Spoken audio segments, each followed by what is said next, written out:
తెలంగాణ రాష్ట్ర వ్యాప్తంగా ఉన్న రైతు సోదరులందరికీ కూడా నమస్కారం అండి. Welcome to my channel.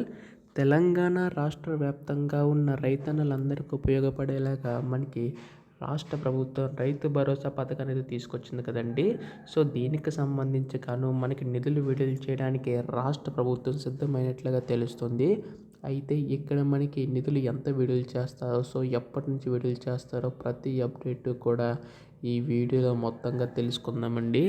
ముఖ్యంగా రైతులందరూ కూడా ఈ వీడియోని ఎక్కడ ఆపకుండా చివరి వరకు అయితే చూడండి. అంతకంటే ముందు చాలామంది వీడియోని అయితే చూస్తున్నారు కానీ సబ్స్క్రైబ్ చేసుకోవడం లేదు. మీరు కనుక సబ్స్క్రైబ్ చేసుకుంటే నేను పెట్టే ప్రతి లేటెస్ట్ అప్డేట్ కూడా మీకైతే ముందుగా తెలుస్తుంది. ఇంకా ఆలస్యం చేయకుండా వీడియోలోకి అయితే వెళ్ళిపోదాం. తెలంగాణ రాష్ట్ర వ్యాప్తంగా ఉన్న రాష్ట్ర ప్రజలందరికీ కూడా, ముఖ్యంగా రైతులందరికీ కూడా ఉపయోగపడేలాగా మనకి రైతు భరోసా పథకం అనేది తీసుకొచ్చిందండి. గత ప్రభుత్వంలో మనకి రైతు బంధు కింద, ఈ యొక్క ప్రభుత్వంలో రైతు భరోసా కింద ఈ యొక్క పథకాన్ని తీసుకొచ్చి మనకి రైతులందరికీ కూడా నిధులు అనేవి అయితే పెంచబోతుందండి. అయితే దాదాపుగా ఈసారి మనకి రైతులందరికీ కూడా అర్హులైన ప్రతి ఒక్కరికి కూడా 12,000 రూపాయలు అనేవి అయితే ఇవ్వబోతుందన్నమాట.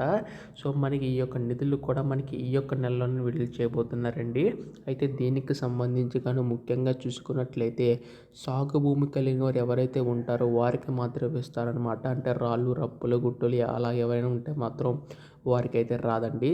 పంట వేసినా వేయకపోయినా ఇస్తామని తెలిపేసి అయితే అన్నారు. సో ఎప్పటి నుంచి ఇస్తారంటే అకౌంట్లోకి డబ్బులు జమ కీలక ప్రకటన చెప్పేసి ఉందండి. జనవరి 26 నుంచి రైతు భరోసా ఉన్నట్లు సీఎం రేవంత్ కలెక్టర్ సమావేశం వెల్లడించారండి. ఇక్కడ చూడండి, సాగు యోగ్యమైన ప్రతి ఎకరానికి రైతు భరోసా చెల్లిస్తామని చెప్పేసి అన్నారు. పంట వేసినా వేయకున్నా నగదు చెల్లిస్తామని చెప్పారు. అలాగే మనకి అనర్హులు రైతు భరోసా ఇచ్చేది లేదని చెప్పి తేల్చి చెప్పడమే జరిగిందనమాట. అంటే ఎవరైతే సాగు భూమి కలిగిన వారు ఎవరైతే ఉంటారో వారికి మాత్రం ఇస్తారండి. పంట వేసినా వేయకపోయిన వారికి అయితే వస్తుంది. సో ఖచ్చితంగా సాగు భూమి కలిగిన వారికి ఎకరానికి అయితే ఉన్నారనమాట.